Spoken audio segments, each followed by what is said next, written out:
Друзья, всем привет! Вы на канале Лео Гераб и меня зовут Лео. Сегодня у нас с вами на обзоре стеклянный коврик новый Union Lavina 3.0. Если вы попали на мой канал впервые, то у вас, возможно, возник вопрос, а что такое вообще эти стеклянные коврики и зачем они мне нужны? Ну, вкратце, я бы проиллюстрировал это так. Если вы устали от подобного, то стекло решит эту вашу проблему раз и навсегда. Его достаточно будет просто протереть от пыли. Также стеклянные коврики, как правило, имеют более низкий коэффициент статического сопротивления, чем ткань, и переходя на него, вы сразу ощутите это ощущение полета от глайда. Стеклянные коврики, так же как и тканевые, бывают контрольные, балансные, скоростные, и Lavina у нас относится к типу скорость. Во время обзора мы с вами обязательно это измерим и проверим, насколько это соответствует действительности. Lavina 3.0 была отправлена мне компанией Новый Union, но это никак не повлияет на мое мнение о нем. Я, как всегда, покажу вам все максимально подробно, с макрофотографиями, тестами статики, дроп-тестами, всевозможными замерами, подсъемами, и уже только после этого за вами будет решение, приобретать его или нет. Если коврик вам понравится, а нравится здесь есть чему, то при покупке на Озон по моему персональному промокоду у вас будет скидка 10%. Ну все, поехали к обзору. Упаковка у коврика довольно простая, никакой магнитной крышки здесь нет, но внутри все очень надежно, доехать коврик должен без повреждений. В комплекте также лежит прототип глайдов Искра второй версии, ну а новые отправили мне вообще всю линейку своих глайдов, про них, а особенно про Lotus, я расскажу максимально подробно чуть попозже. Размер коврика стандартный, 49 на 42. Обработка углов очень хорошая, рукой ребра на переходах никак не ощущаются. В том числе благодаря тому, что коврик довольно тонкий, всего 2,8 мм. Подложка также довольно качественная, держит очень хорошо. Сейчас я пытаюсь сдвинуть коврик с места, но уезжаю назад на стуле. Как видите, он абсолютно не двигается. В свое время я покупал первую версию данного коврика, у меня в облаке даже остались видео сравнения с Padsmith Empress V2. У первой версии Lavina была очень плохая подложка. Поверхности глайд довольно абразивные, примерно как у Wallhack SP4, но это был хороший вариант за свои деньги. Глайд при этом, как у SP4, мне категорически не заходит, поэтому коврик не пробовал у меня и дня. Но вот за что мне первая Lavina понравилась, это принт. Принт был потрясающе яркий, красивый, чего я, увы, не могу сказать о Lavina 3.0. Ну, вы сами все видите, если их версия лимитки еще неплохая, хотя, опять же, на мой взгляд, сильно уступает Lavina 1.0 по красочности, то, что пришло мне на обзор, мне кажется, с точки зрения дизайна, это не самое лучшее решение. Я бы, честно говоря, очень много отдал, чтобы просто купить новый коврик в дизайне старого. Ну да ладно, давайте говорить о хорошем, как на новой Lavina играется. Первое, что я написал в свою телеграм-группу по поводу Lavina 3.0, предварительно коврик очень гладкий. Что-то между моими Dysphoria Sire и Abyss Gaming Inferno. По скорости явно не медленный. Дальше будем тестировать. Тактильно это очень-очень гладкий коврик с легким ощущением текстуры. Первое, с чем я столкнулся, коврик был довольно липким. На нем ощущалась абсолютно каждая пылинка. Я протирал его, убирал, казалось бы, всю пыль, но ставил мышку и снова ощущал скрежет. Я протер коврик несколько раз, ситуация не изменилась, и я просто разочарованно убрал его в коробку. На следующий день меня позвали поиграть в Overwatch, и я подумал, окей, мне так или иначе нужно тестировать его в играх, помучаюсь. И, в общем, похоже, коврику нужно было просто получше просохнуть. Глайд стал совершенно другим. Lavina — это довольно быстрый коврик. Для понимания, у меня сейчас на этой мышке, на Fenrir Pro, стоят глайды, опять же, от Новый Union, и это тьма. Это очень сильно контрольные глайды. При этом вы сами видите, как летает мышка по этому ковру. К сожалению, Новый Union мне не смогли ответить, есть ли у этого коврика покрытие. Мне кажется, покрытия здесь все-таки нет. Для кого-то это, между прочим, будет радостная новость, для кого-то наоборот. Радостная новость здесь в том, что глайд этого ковра со временем не должен абсолютно никак измениться. Тем не менее, даже без покрытия у Авины и даже на болотных, довольно контрольных глайдах тьма, у него легкий старт и довольно быстрая динамика. Здесь средний контроль от нажатия на мышь, я бы даже сказал минимальный от нажатия на мышь. Коврик определенно относится к категории скорость, но чуть-чуть все-таки по сравнению с более быстрыми решениями, с гораздо более быстрыми решениями, если сравнивать с ними, то Авина стремится все-таки немножко в сторону баланса, но не сильно. И в отличие от топовых скоростных ковров, в динамике ощущается гораздо стабильнее. Не за счет сильного замедления от нажатия на мышь, а за счет в целом более спокойной динамики. У него нет настолько безумно быстрого старта, ну и буксовать на нем вы точно не будете. Инферно в этом плане, конечно, гораздо более сумасшедший, но это не разница в разы, Авина рядом с ним смотрится достойно. При этом, как вы могли обратить внимание, Инферно — это премиальный, очень тонкий коврик, но мышку я могу катать спокойно с одного на другой, она абсолютно не затыкается, и это все благодаря тому, что Авина — это также очень тонкий, как и премиальные модели, коврик. Все время игры на нем я постоянно не мог понять, кого же он мне напоминает. Ну кого? Очень сильно на что-то похож. Но я так и не смог догадаться, пока не посмотрел макрофотографии. Вот тогда-то я реально удивился.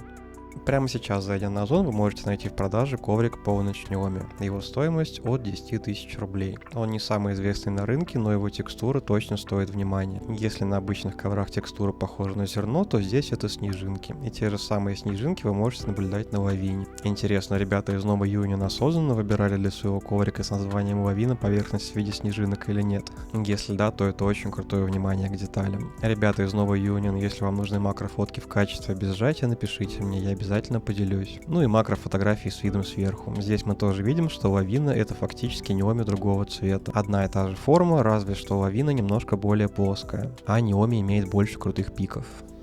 И именно так это ощущалось в играх. Авина — это более гладкая, усовершенствованная поверхность от Неоми. Неоми — это быстрый коврик, но при нажатии он стопится довольно значительно. Виной этому те самые крутые пики на текстуре. У Авины они сильно сглаженные, перепад высот у текстуры меньше, поэтому она гораздо быстрее, при этом сохраняя способность к контролю без неприятного перетормаживания. Тем не менее, возможность к контролю остается, и это точно не самый быстрый коврик. Самое время для небольшого саунд-теста.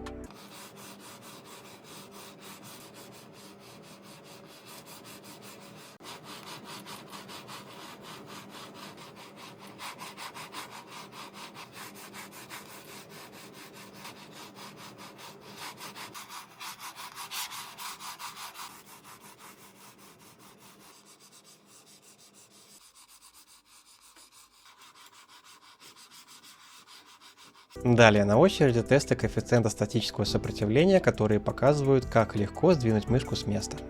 Для данного ролика наконец-то пришел более точный угломер, и я решил перемерить результаты всех ковриков. Если вы смотрели прошлый обзор, вы можете заметить, что у Сая и Осени коэффициент статики стал пониже. И также советую сразу обратить внимание, что на Сая и на Осени мышка после старта гораздо быстрее уезжает вниз. На Авине она стартует тоже уверенно, но вниз едет не так быстро. В динамике данный коврик значительно медленнее, чем они. Ну и любимая рубрика многих – дроп-тесты. Первый тест симулирует у нас скорость коврика практически без нажатия на мышь. Здесь мы видим, что Авина уступает уверенно на уровне между Зейном и Полярити, что характеризует его, разумеется, с самой-самой лучшей стороны.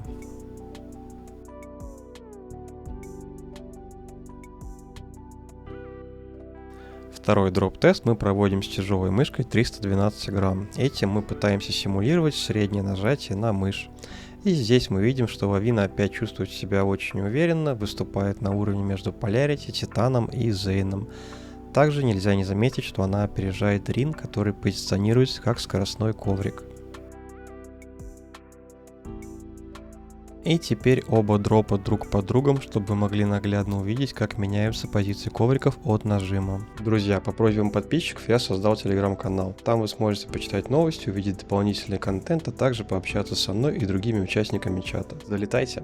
Переходим к нашим чарт-таблицам стекла, чтобы посмотреть, где же у нас находится Авина 3.0 относительно других стеклянных ковриков.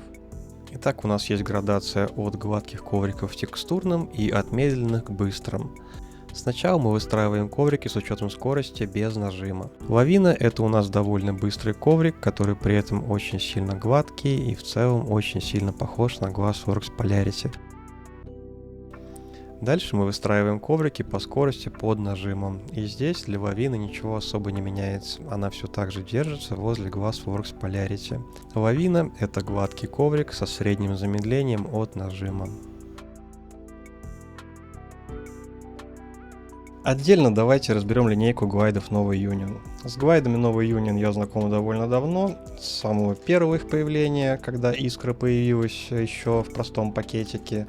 И в дальнейшем я покупал на редизайне в упаковках МГУ и Волну. Это было обновление упаковки второе. Ну и сейчас у нас третье, более премиальное уже обновление. Не только упаковок, но и самих глайдов. Поэтому было очень интересно их протестировать.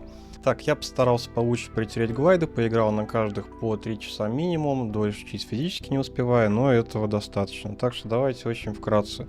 Новая тьма из ультратвердого материала, как и глайды всех других фирм из этого материала, для меня абсолютный скип. Они слишком вязкие, медленные. Вы увидите все это в конце на сводном дроп-тесте, который я вам покажу по каждым этим глайдам. Новая тьма меня удивила, поэтому она наклеена у меня на моем Фенрире, я ей пользуюсь, и мне реально нравится. Старая тьма была абсолютно не такая, новая, она не супер болотная, она просто немножко медленная, мне нравится. Волна 8-миллиметровые глайды, это скорость плюс контроль у нас получается. Сами глайды довольно скользкие, но за счет ширины дота вы дополнительно получаете контроль. Поэтому это для тех, для кого Искра это слишком быстро. Искра, я про нее уже показывал свой старый отзыв.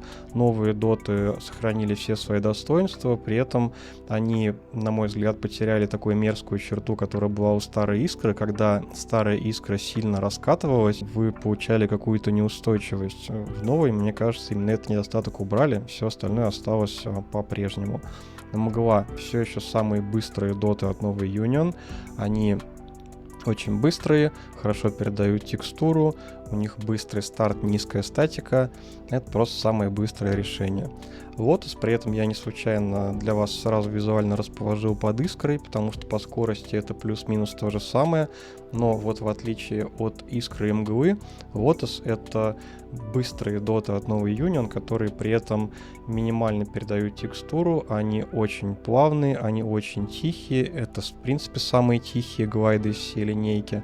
Так что если вы стремитесь к тихому, плавному глайду, вам однозначно стоит присмотреться к новому Lotus. Возможно, он даже немножко побыстрее, чем Искра, когда подраскатается. Lotus в целом мне очень сильно напомнили глайды от Unusual Weight Sports Пинки. Это прям практически их копия, только немножко побыстрее.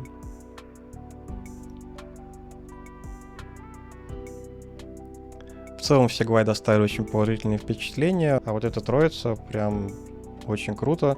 Lotus, возможно, вообще новый мейн, надо будет все это смотреть на дистанции.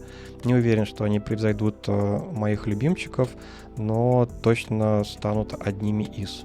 Друзья, выводы. С ними все на этот раз необычайно просто. По ходу видео я показал вам макрофотографиями и прочими замерами, что поверхность Лавины 3.0 по сути является усовершенствованной версией стекла Полночь Xiaomi. Напомню, Полночь Xiaomi еще совсем недавно продавалась на Озоне с 12, а то и 14 тысяч рублей.